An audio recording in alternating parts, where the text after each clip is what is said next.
Hello students, good morning beta. Today we are going to discuss about imperative sentence. यानी कि आज हम narration के थर्ड पार्ट या थर्ड सेंटेंस imperative सेंटेंस के बारे में पढ़ने जा रहे हैं। तो सबसे पहले मैं आपको ये बता दूं कि imperative सेंटेंस होता क्या है, ठीक है ना। इसमें जब कोई भी वाक्य हो उसमें कोई ऑर्डर, एडवाइस, सजेशन, रिक्वेस्ट आदि की बात की जाती है तो उसको हम इम्पेरेटिव सेंटेंस कहते हैं। मीन्स वाक्य में जब हम कोई कमांड, ऑर्डर, रिक्वेस्ट, सजेशन आदि की बात देखते हैं तो it is called imperative sentence. First of all, I will tell you that how the imperative sentence are changed into indirect speech. First of all, we will change the reporting verb shall to in order, request, pray, suggestion, advice. ठीक है, तो कहने का मतलब है कि reporting verb जो होती है उसको हम वाक्य के भाव के अनुसार ऑर्डर, कमांड, सजेशन, रिक्वेस्ट, ठीक है, आदि में बदल देते हैं। तो सबसे पहले मैं आपको एक एग्जाम्पल के द्वारा ये बताऊंगा कि हम वाक्य के भाव के अनुसार डायरेक्ट स्पीच को जब इनडायरेक्ट में चेंज करते हैं तो किस प्रकार से होता है। देखिए, मैं आपको एक एग्जाम्पल देता हूँ। He said to his servant,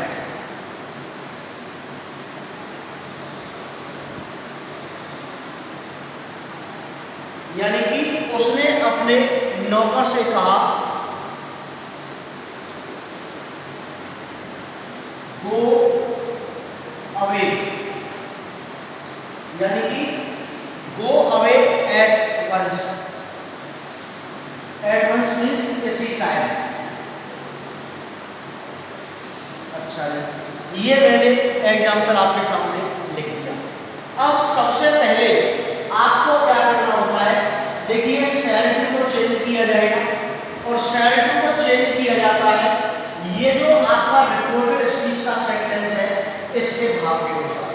हम इसको पढ़ कर के देखते हैं और हमें ये पता चल जाता है कि इसमें ऑर्डर दिया है, कमांड है, कोई एडवाइस है, कोई सजेशन है, कोई प्रे है, कोई रिक्वेस्ट है। इसको पढ़ने के बाद हमें पता चल जाता है कि इस रिपोर्टेड स्पीच के सेंटेंस में क्या कहा गया है, यानी कि ऑर्डर दिया गया है या कमांड की गई है या किसी से कोई रिक्वेस्ट की गई है। अच्छा, उसी के भाव के अनुसार हम सेट को चेंज करते हैं। तो इस बात को देखिए, पहली बात तो ये है, इसको पढ़िए आप। He said to his servant, कोई भी नौकर होता है उसको रिक्वेस्ट नहीं किया जाता है मालिक के द्वारा, उसको क्या किया जाता है, ऑर्डर दिया जाता है, आदेश दिया जाता है। ठीक है, तो सबसे पहले तो आपको यही से क्लियर होगा क्योंकि उसने अपने नौकर से कहा, नौकर से कहेगा तो आदेश ही देगा, उससे कोई रिक्वेस्ट नहीं करेगा। इसके बाद गो अवे एट वंस, इसी समय बाहर जाओ। तो आपको ये दिखाई दे रहा होगा कि इस आवाज के द्वारा हमें पता चल रहा है कि उसने अपने नौकर को आदेश दिया, ऑर्डर दिया। अच्छा नहीं, अब क्या करेंगे, जब इसमें हमें पता चल गया कि ऑर्डर दिया गया है तो सेड को चेंज करेंगे किसमें, ऑर्डर, क्योंकि ये सेकंड फॉर्म है तो ऑर्डर की सेकंड फॉर्म आएगी ऑर्डर। तो क्या बन जाएगा, ही ऑर्डर हिज सर्वेंट। अच्छा, how to remove comma in inverted comma.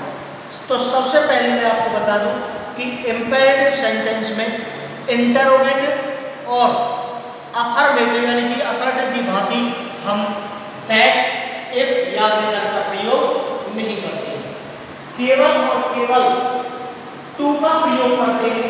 या आप कहिए कि हम वर्ब की जो फर्स्ट फॉर्म होती है यहाँ पर हमारा जो वाक्य स्टार्ट होगा वो होगा आपका फर्स्ट फॉर्म से, यानी कि इसको हम इनफ्लेटिव बना देते हैं। इनफ्लेटिव का मतलब होता है टू प्लस वर्ब की फर्स्ट फॉर्म, ये होता है आपका इनफ्लेटिव, क्योंकि यहाँ पर फर्स्ट फॉर्म से हमारा वाक्य स्टार्ट होगा रिपोर्टर स्पीच का, और जब हमने टू लगा दिया इससे पहले तो ये क्या हो जाएगा, इनफ्लेटिव हो जाएगा। तो सेंटेंस क्या बना, he ordered his servant to go away at once। ये आपका वाक्य बनकर के तैयार है। ये बहुत ही सिंपल सेंटेंस है आपका इंपेरेटिव सेंटेंस, ठीक है ना, बनाने में कोई भी प्रॉब्लम नहीं आएगी, आप कितने भी वाक्य बना लीजिए। एक एग्जांपल और देता हूं मैं,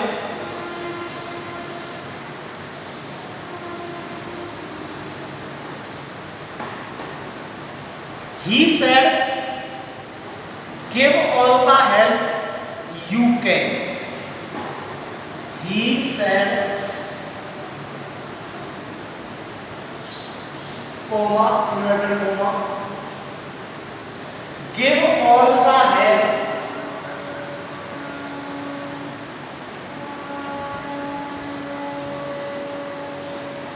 give all the help you can का मतलब है जो भी आप सहायता कर सकते हो करिए।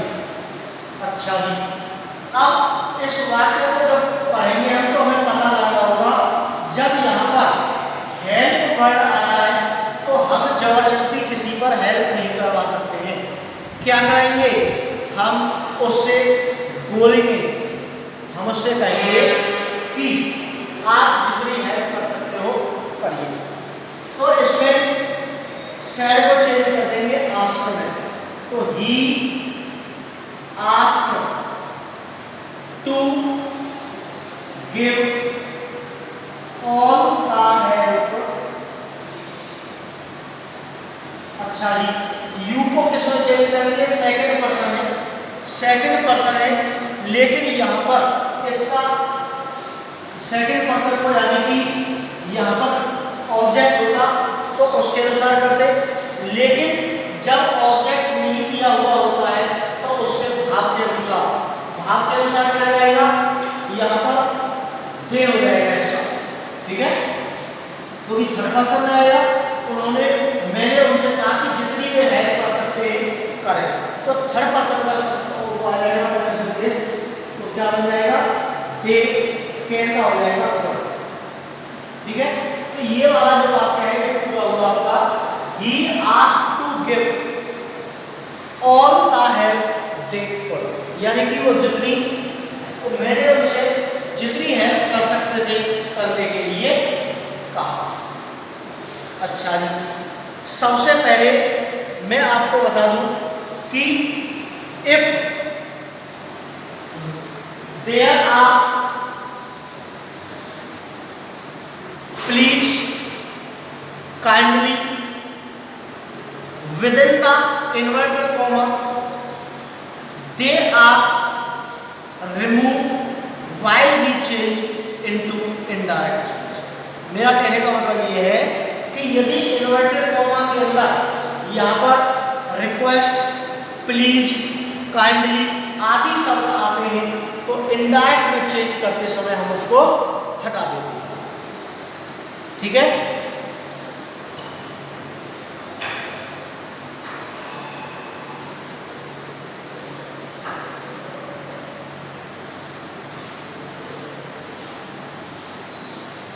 तो बेटा बहुत ही सिंपल पार्ट है, केवल टू लगाना के कॉमा हटा दिया जाता है, ठीक है।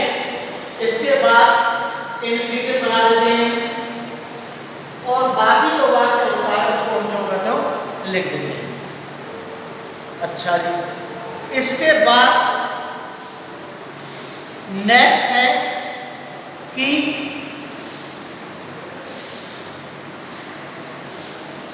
जैसे कि किसी वाक्य में आप मान लीजिए ऑर्डर या रिक्वेस्ट में जैसे हम बदलते हैं और कहीं कहीं पर क्या होता है डू नॉट का प्रयोग आ जाता है, जैसे कि वाक्य के स्टार्टिंग में डू नॉट लगा दिया जाता है उसको हम कैसे चेंज करेंगे? जैसे कि द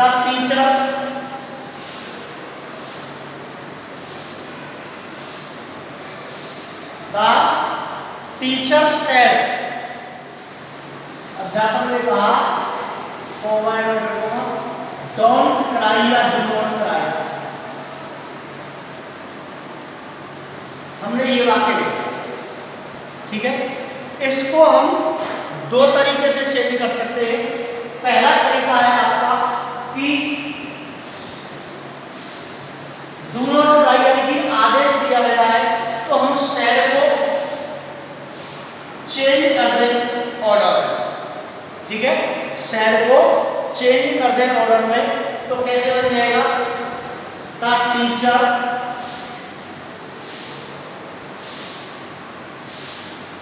ऑर्डर्ड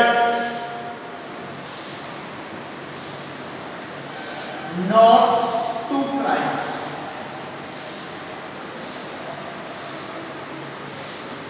यानी कि टू को टू से पहले हम नॉट को लगा देते हैं यदि हमारे रिपोर्टेड स्पीच में नॉट आता है तो, ठीक है।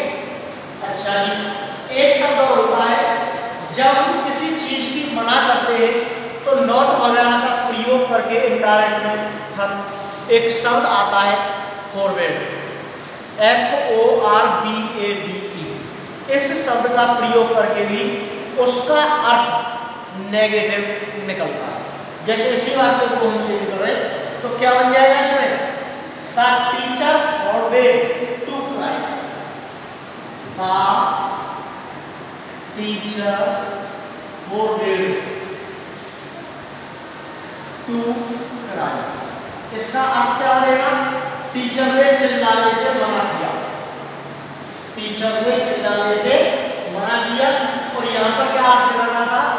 टीचर ने न चिल्लाने का आदेश दिया। तो वाक्य बहुत सिंपल है, कोई प्रॉब्लम वाली बात नहीं आनी चाहिए इसमें, ठीक है। तो आगे देखिए,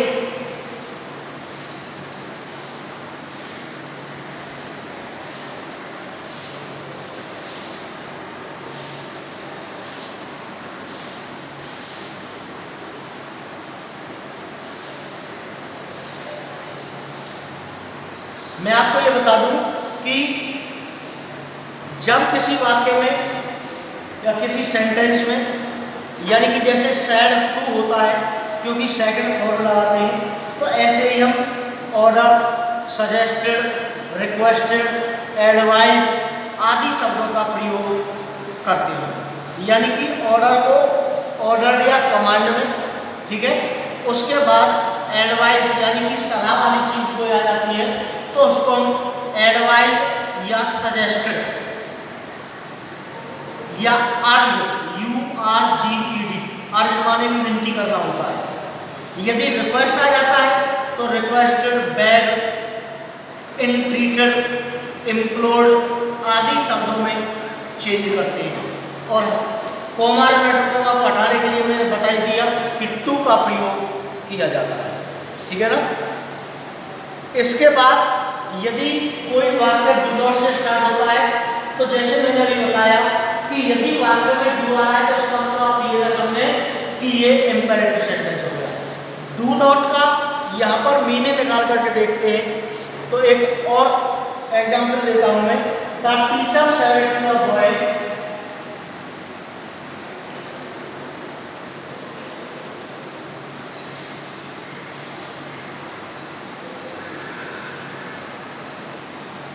the teacher said to the boy, don't abuse anyone.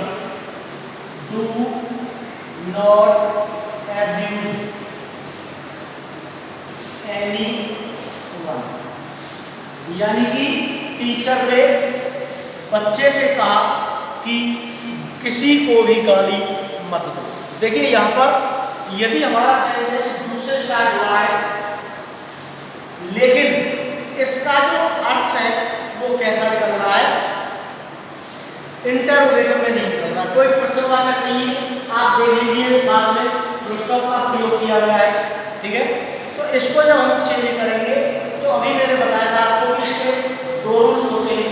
पहला तो नियम ये है कि हम सैड को किसमें चेंज कर दें, वाक्य के भाव के अनुसार ऑर्डर में चेंज हो गए, क्योंकि जो टीचर है वो बच्चे को क्या करता है, यानी कि आदेश देगा, रिक्वेस्ट नहीं करेगा। तो और दूसरा है इसका, हम सैड को चेंज कर दें फॉरवर्ड में नॉट का प्रयोग हम नहीं करेंगे। तो मैं आपको दोनों तरीके से बता देता हूँ आपको इसका। The teacher ordered the boy not to abuse anyone। एक तो तरीका ये हो गया आपका, यदि हम ऑर्डर लगाते हैं या सेट को ऑर्डर में चेंज करते हैं तो नॉट को हम टू से पहले लगा देते हैं। नॉट क्या है आपका, नॉट एक कनेक्टर के रूप में प्रयोग किया है, कॉमा इन्वर्टेड कॉमा को हटाने के लिए प्रयोग किया है। इसके बाद यदि हम फॉरवर्ड शब्द का प्रयोग करते हैं, यानी कि जहां पर हम डू नॉट का प्रयोग करते हैं, डोंट का प्रयोग होता है हमारे डायरेक्ट सेंटेंस में, वहां पर हम उसको चेंज करते समय इनडायरेक्ट में डू नॉट की जगह पर फॉरवर्ड का प्रयोग भी कर सकते हैं। तो कैसे होगा, देखिए, the teacher forward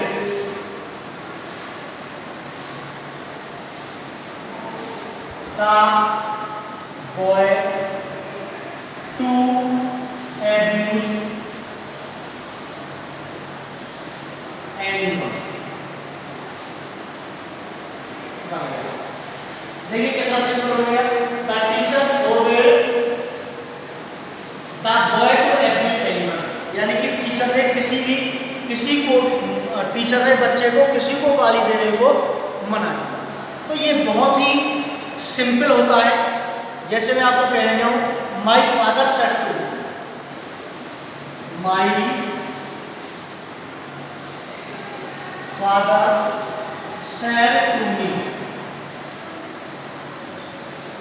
don't waste your time,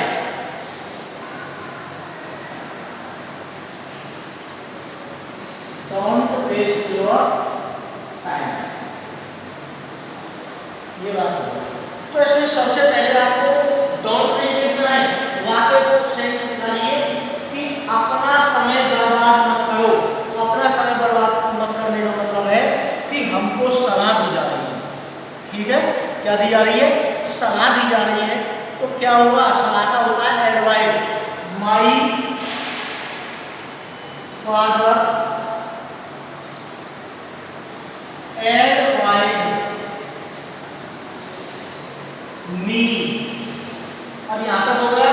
comma inverted comma को हटाने के लिए क्या करना पड़ेगा आपको, टू का प्रयोग करना होता है, लेकिन यहां पर नॉट लगा हुआ है तो क्या बन जाएगा, the father advise me not to waste your, second person है, इसके अनुसार क्या बन जाएगा, माई टाइम। टीचर यानी कि पिता ने मुझे मेरा समय बर्बाद ना करने की सलाह दी।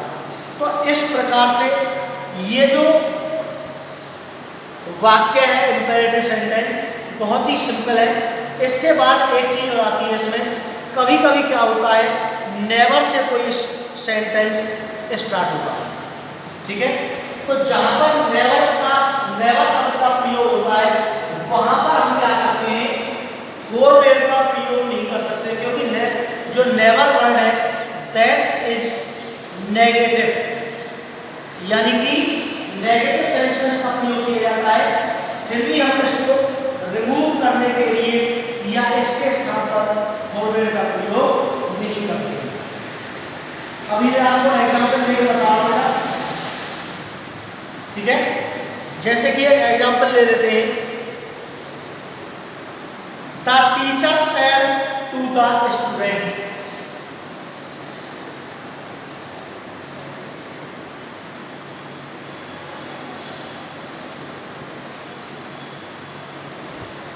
the teacher said to the student, never waste your money. Never waste your money. यानी कि टीचर ने बच्चों से कहा कि कभी भी अपना पैसा बर्बाद मत करो। तो जब हम इसको चेंज करेंगे इनडायरेक्ट स्पीच में तो नेवर को नेवर ही रहता है, ठीक है, क्योंकि ये अपने आप में नेगेटिव वर्ड है। तो क्या करेंगे, देखिए यहाँ पर नेवर वेस्ट योर मनी, इससे आपको पता चल रहा होगा कि इस वाक्य में एडवाइज किया जा रहा है, सलाह दी जा रही है। तो कैसे बन जाएगा, सेड को चेंज कर दीजिए एडवाइज में, the teacher advise the student never to waste their money. देखिए बन गया, बहुत सिंपल सेंटेंस बना। अध्यापक ने बच्चों को कभी अपना पैसा बर्बाद करने की सलाह दी, बर्बाद न करने की सलाह दी, क्योंकि नेवर जो है वो अपने आप में ही क्या है, नेगेटिव वर्ड है। अच्छा जी, जब रिपोर्टेड स्पीच में सर, प्लीज, काइंडली आदि शब्दों का प्रयोग होता है तो हम क्या करते हैं, जब इसको इनडायरेक्ट स्पीच बनाते हैं तो उन शब्दों को हम क्या कर देते हैं, रिमूव कर देते हैं, हटा देते हैं। कैसे हटाएंगे आपको मैं बताता हूँ, थोड़ा सा एक एग्जाम्पल देकर के। The student said to the teacher, sir, mark me present, ठीक है। The student said to the teacher,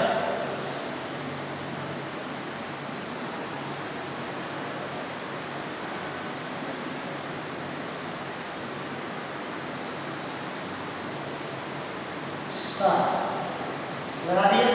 इसके बाद क्या होगा, mark me प्रेजेंट, यानी कि सर से यहाँ पर रिक्वेस्ट किया गया है उसको प्रेजेंट शो करने के लिए। अब सबसे पहले मैं आपको बता दूं कि कोई भी स्टूडेंट होगा वो टीचर से आदेश तो देगा नहीं, क्या करेगा, रिक्वेस्ट करेगा। तो सबसे पहले हम स्पेलिंग को चेंज करते हैं, रिक्वेस्ट करेंगे। तो the student requested the teacher, ठीक है। अब क्या करना है आपको, ये सर जो वर्ड दिया हुआ है ये बन जाएगा, क्या बन जाएगा, कोमा कोमा हटाने के लिए टू लगा देंगे, मार्क। यहाँ पर मी जो है वो फर्स्ट पर्सन का है, ये स्टूडेंट के लिए स्टूडेंट के द्वारा इसको चेंज किया जाएगा, यानी थर्ड पर्सन के द्वारा, तो क्या जाएगा, हिम, मार्क हिम प्रेजेंट। ये बहुत सिंपल सेंटेंस होते हैं, ठीक है ना।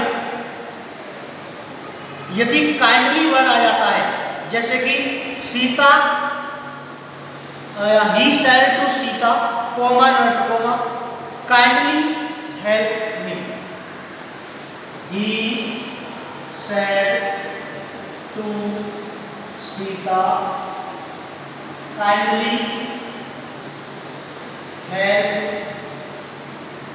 मी। देखिए ये बात लिख दिया आपके सामने। तो हम जब इसको चेंज करेंगे तो सबसे पहले से क्या करेंगे, ये जो सैड है इसको चेंज करेंगे रिक्वेस्ट में। क्यों, क्योंकि यहाँ पर काइंडली वर्ड आया, हेल्प के लिए बोल रहा है, तो हम किसी में डंडा मार करके हेल्प नहीं ले सकते उसकी, किसी से रिक्वेस्ट करके ही क्या कर सकते हैं, प्रार्थना करके ही हम किसी से हेल्प ले सकते हैं। तो सबसे पहले रिक्वेस्ट में चेंज कीजिए, he requested, 'Sita' 'Sita' 'kindly' 'help' 'me'. देखिए ये बात लिख दिया आपके सामने। तो हम जब इसको चेंज करेंगे तो सबसे पहले से क्या करेंगे, ये जो सैड है इसको चेंज करेंगे रिक्वेस्ट में। क्यों, क्योंकि यहाँ पर काइंडली वर्ड आया, हेल्प के लिए बोल रहा है, तो हम किसी में डंडा मार करके हेल्प नहीं ले सकते उसकी, किसी से रिक्वेस्ट करके ही क्या कर सकते हैं, प्रार्थना करके ही हम किसी से हेल्प ले सकते हैं। तो सबसे पहले रिक्वेस्ट में चेंज कीजिए, he requested 'Sita' 'kindly' 'help' 'me'. अच्छा जी, इसको हटाने के लिए टू काइंडली वर्ड हट ही जाएगा क्योंकि हमने काइंडली को यूज करके ही इसको रिक्वेस्ट में चेंज किया है। तो टू के बाद क्या जाएगा, इसमें हेल्प में बचा, तो हेल्प तो आ ही जाएगा। मी क्या है, फर्स्ट पर्सन किसके अनुसार चेंज होगा, इस सब्जेक्ट के अनुसार। तो क्या आ जाएगा, हेल्प हिम। तो उसने सीता से उसकी सहायता करने के लिए प्रार्थना। तो ये जो सेंटेंस है बहुत सिंपल होते हैं। इसके बेटे एक एग्जांपल और दे करके बताता हूं मैं। If reported speech, if any sentence of reported speech is start with F, if, how will we change into indirect speech that kind of sentence? Means यदि किसी reported speech डायरेक्ट स्पीच का कोई sentence if से start होता है तो हम उसको इनडायरेक्ट किस प्रकार बनाते हैं या इनडायरेक्ट में किस प्रकार चेंज करते हैं। तो देखिए बहुत सिंपल है, कोई टेंशन वाली बात नहीं है इसमें। मैं आपको चेंज करके एक बार दिखा देता हूँ इसको, ठीक है ना।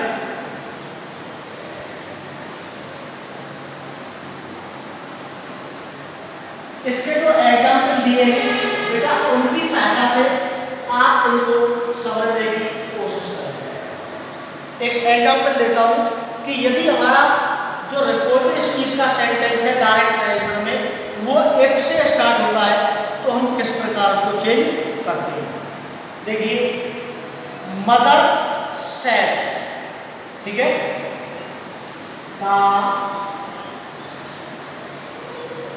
Mother said comma inverted comma if, मैंने लगा दिया इसमें सबसे पहले if. You suffer from cold, if you suffer from cold, यानी कि यदि आप कोल्ड से परेशान हैं और साथ में साथ कफ भी है यानी कि खांसी और ठंड से परेशान है, कंसल्ट आ डॉक्टर।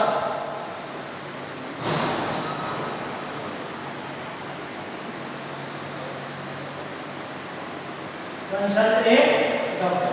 तो सबसे पहले हम क्या करेंगे, इस वाक्य को देखेंगे कि इसमें क्या किया गया है। यदि आपको खांसी और ठंड है तो आपको एक डॉक्टर से कंसल्ट करना चाहिए। तो इसमें हमें सलाह का भाग दिया जा रहा है। किसका भाग दिया जा रहा है, सलाह का। तो क्या बन जाएगा, the mother advised me, mother advised me to. अब क्या बनेगा इसमें, mother advised me to.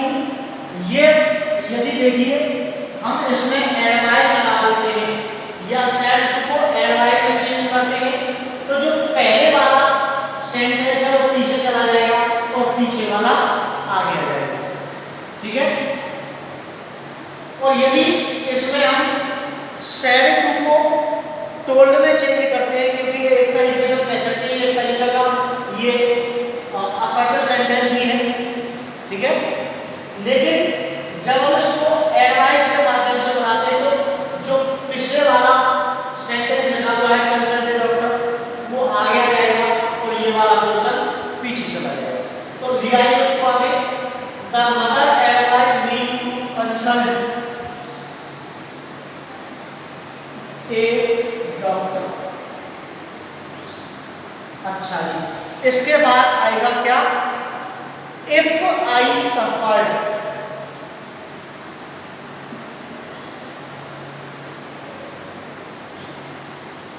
From cold and cough.